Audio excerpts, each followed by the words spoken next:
Welcome to the English Boost Podcast. So, I want you to picture this. When you go out and physically run a marathon, your body has this very predictable, almost like mechanical response. Oh, for sure. You cross the finish line, your muscles are just aching, and you sit down. Right. You just rest. The physical exertion perfectly matches the exhaustion. It makes logical sense. That's a very simple equation of cause and effect. I mean, you spend massive amounts of physical energy, so your biology forcefully demands recovery. Exactly. There's no ambiguity there. But then you look at our modern sleep patterns, and suddenly that beautiful logical equation is just completely shattered. Oh, completely broken. Yeah, because you've been running this mental marathon all day long, right? Mhm. And you finally crawl into bed, the lights go out, and instead of resting, your brain it basically pulls out a megaphone. A very loud megaphone. Yes, and it starts screaming about, like, some wildly awkward thing you said in a job interview 6 years ago. Or, I don't know, it demands to know your exact strategy for renewing a passport that doesn't even expire until 2028. It really is the absolute definition of a biological betrayal. A biological betrayal. I love that phrasing. Well, it's true. You are giving your body the environmental signal to power down, and your brain just treats it as like the opening ceremony for an anxiety Olympics. And that biological betrayal is exactly what we are focusing on today. So to our listener, we're doing a thorough unpacking of some incredibly validating source material about this. Have you ever desperately tried to sleep, only to be ambushed by an embarrassing memory from 2009? We've all been there. Right. Or hit with a sudden panic about a 3-week-old email. So if that sounds familiar, you are in the right place. We brought in our expert today to help us figure out the actual mechanics of why our minds get so loud the minute our heads hit the pillow and how we can practically manage it. Thanks for having me. And I think to start, we really need to look at the sheer specificity of these late night thoughts because, it's rarely just a vague sense of unease. No, it's hyper-specific. Exactly. You expect peace, and your brain serves up these totally unhelpful, highly detailed scenarios instead.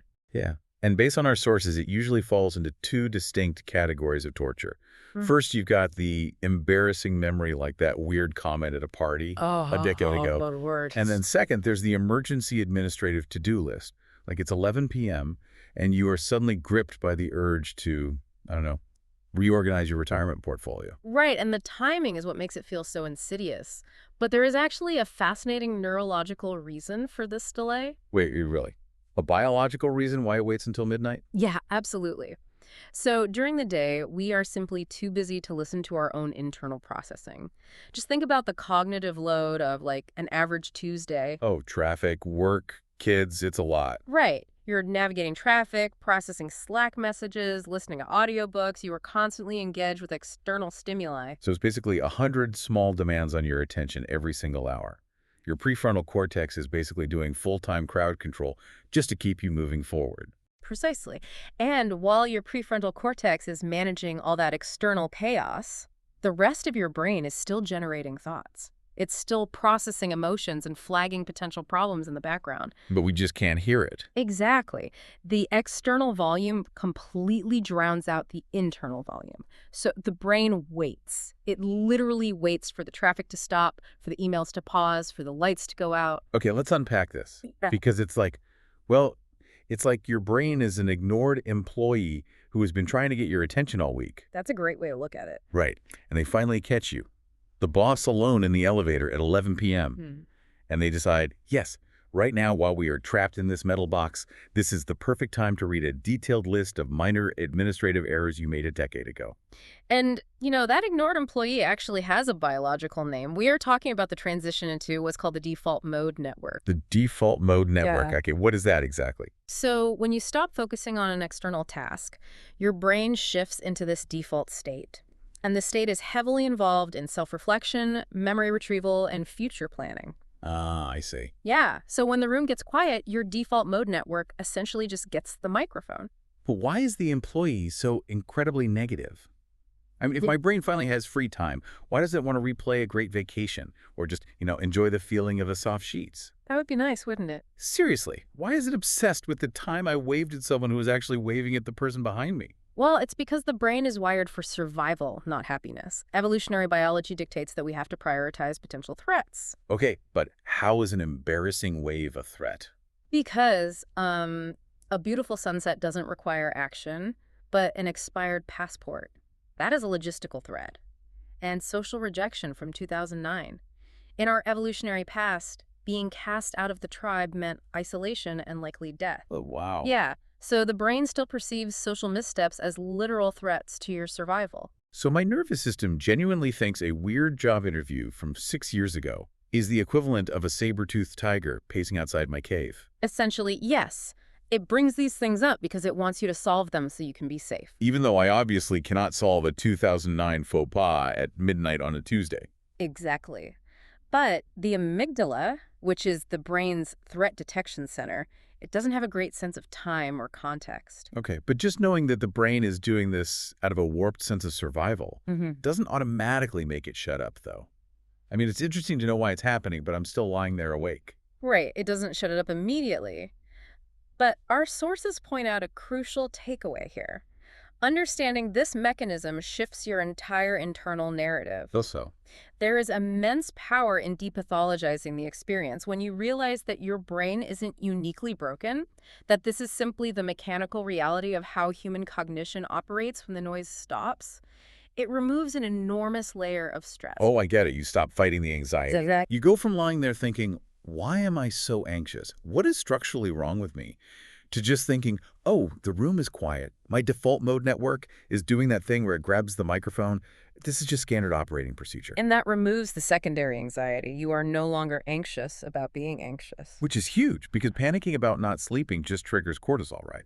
Spot on. Cortisol is the stress hormone that actively prevents sleep.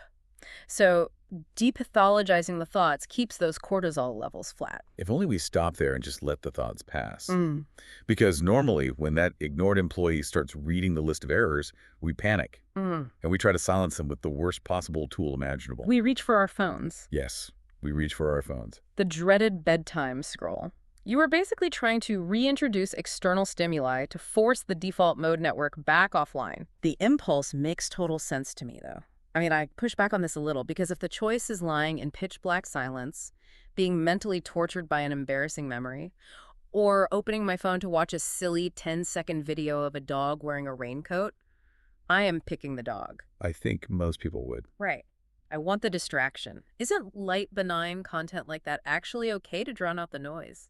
It is a highly logical pushback, and the nuance here from our sources is critical.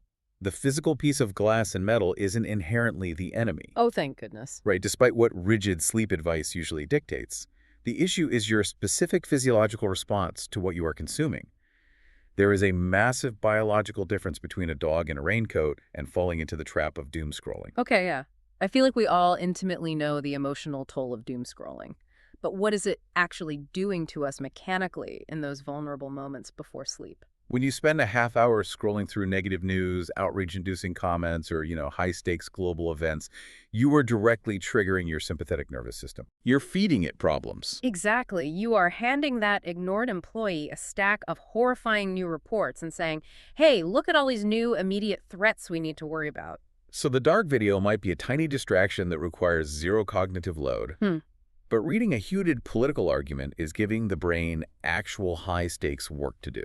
You are flooding your system with adrenaline. Even if your body is in bed beneath a soft blanket, your mind is still outside in the world running around fighting battles. Which is completely counterproductive to sleeping. Totally. You are demanding that your nervous system prepare for defensive action while simultaneously demanding that your body lose consciousness. It is an impossible contradiction. Which perfectly sets up the golden rule from our focused exploration of these sources.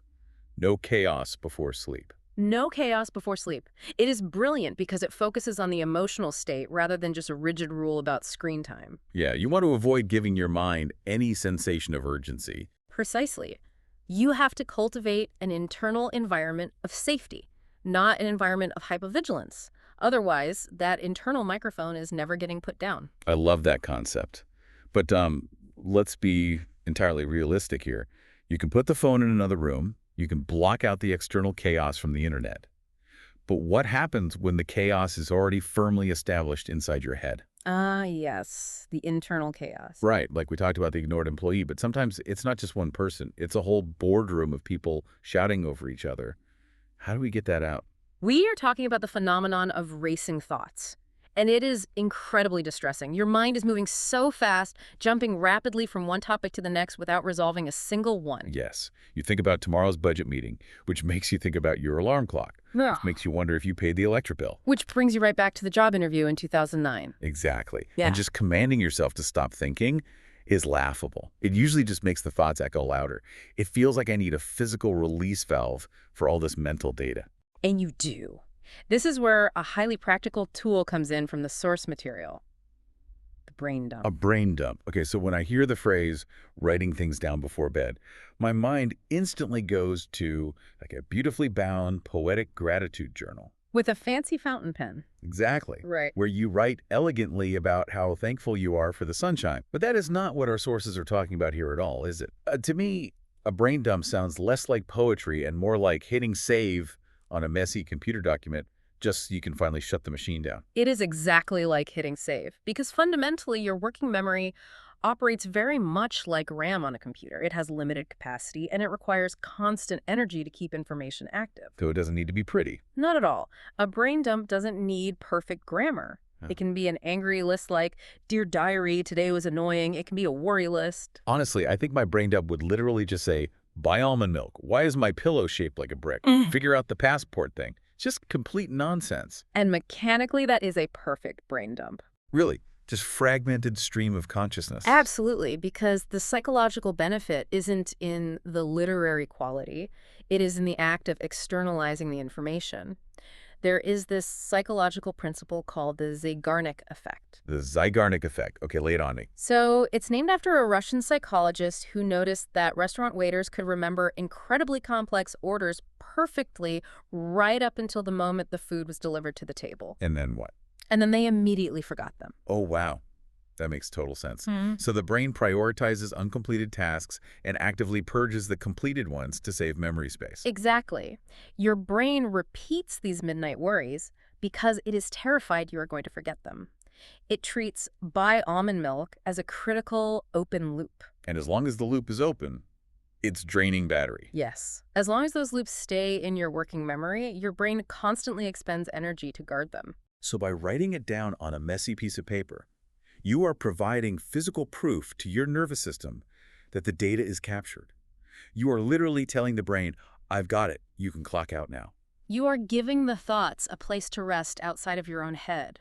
Once the brain trusts the physical paper is holding the information, the Zeigarnik effect is neutralized. The loop is closed. That is so incredibly effective. But obviously, getting the mind right is only half the battle. If your physical body is still receiving the wrong signals, you're still not going to drift off. Right, the physical environment is huge. Which brings up an incredibly divisive issue from our sources. The thermostat war. Oh, the great divide. It really is. Yeah. Humanity is split into two completely uncompromising factions here. On one side, you have the people who demand an aggressively cold room with a light blanket. And on the other side. You have people who need a warm room because otherwise they lie awake obsessing over the fact that their feet feel like ice blocks. The arguments are legendary. But biologically, temperatures do vary based on individual circulation. The core goal is creating an environment where your specific body feels safe. Safe enough to rest. Exactly. But while temperature preferences vary, there is one absolute universal agreement in the sources. Let me guess. Darkness. Darkness. Even a tiny, seemingly insignificant light source, like a phone charger or a sliver of light from the hallway, keeps the brain alert. Because light equals awake. It's a non-negotiable biological signal. A pitch-black room helps the brain wind down and definitively understand that the day is ending. Now, before we get to how we mentally frame all this, we need a quick reality check. Because we were talking about thermostats, dark rooms, and writing angry lists about pillows. Right, we have to be clear about this. These are gentle, everyday behavioral tools. But if someone is dealing with severe, real heavy anxiety that prevents them from functioning, adjusting the thermostat isn't a cure-all. Absolutely not. And our sources make this very clear. These tools are supports, not a replacement for a therapist or medical professional. Yeah, you can't expect perfection or fix your whole life in one single night. Expecting a perfect sleep routine to cure a clinical anxiety disorder is just setting yourself up for more stress. Taking the pressure off yourself is actually a necessary step. And speaking of taking the pressure off, the sources heavily emphasize finding more natural, gentle English phrases to describe these struggles. Does changing our language actually change how we experience the anxiety? It changes it immensely. Like, for example, saying, I'm exhausted, but I still feel wired, instead of I cannot sleep because my mind won't shut up. Mhm. Does that swap really matter? It does, through cognitive reframing. Right. When we accurately name the feeling, using a word like wired, it becomes less scary. We stop judging it as a failure. You take the moral failing out of it. Yes. When you use harsh, combative language, the amygdala interprets that as a literal threat.